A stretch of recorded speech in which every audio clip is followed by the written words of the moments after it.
So John's getting the system ready, he's focusing it, getting it nicely lined up. And when this happens, he can start the protocol. Yeah. And the protocol involves his 3 colleagues, his experimental and his drop colleagues. Okay. So, John, what's happening? Are you satisfied? Yeah, we've focused, realigned the camera. The camera, of course, moves once it's the deceleration box. Okay. And we're on position. Just set up the... The reason why we're doing this is because we only have about 20 seconds before all of the oil settles down. That's a good point. Carl is pointing out that this has to be done very rapidly because the oil gets settled very quickly.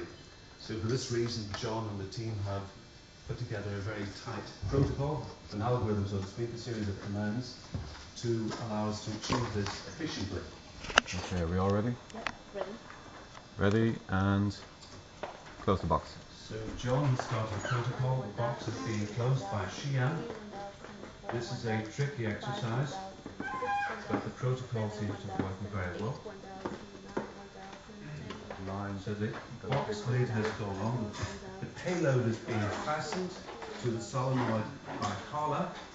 Okay, clear the air. And the drop will soon commence. Ready? 3, 2, 1, drop. Good result. So that's a drop. Let's look at the data, the experimental data, and kind of come to some conclusions.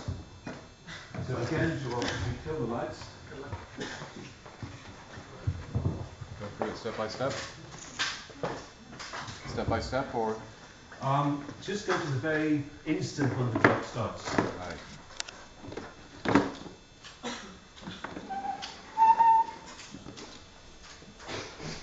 Now, this of course is the regular 1G situation. You can see the droplets descending as one would expect, because they're more dense than this clear fluid.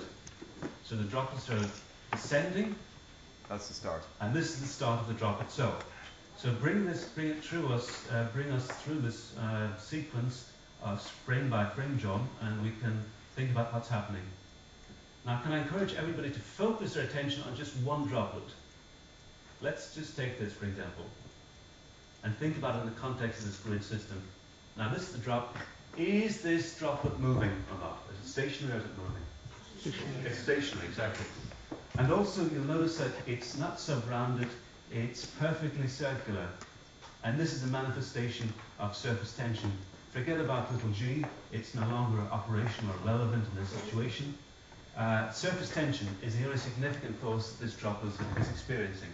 So what we can say is that, at least superficially, the droplets are stationary, and this is exactly what we'd expect in a microgravity or free-fall environment. Do you want to proceed, John? And that's the moment it hits the bubble wrap. Yeah, this is the moment of impact. And that's impact. And this is the impact itself with the hard foam. So, conclusion, sedimentation, we no longer see the effects of sedimentation in a free-fall environment, in a microgravity environment. In other words, the normal effects of physics that we're familiar with on the Earth's surface are no longer visible. This is a classic microgravity manifestation. So 2 experiments, 2 data sets, and 2 good results. So that brings us pretty much to the end of this demonstration. What I would say to you before leaving the auditorium is that you will be exposed to this drop tower in December. There will be a series of dedicated workshops arranged, and you will all have a chance of using this. These are just 2 experiments that we conducted today. We did not use the accelerometer. You will be using that, and we'll be putting together several other interesting, meaningful physics experiments. Thank you very much for your attention.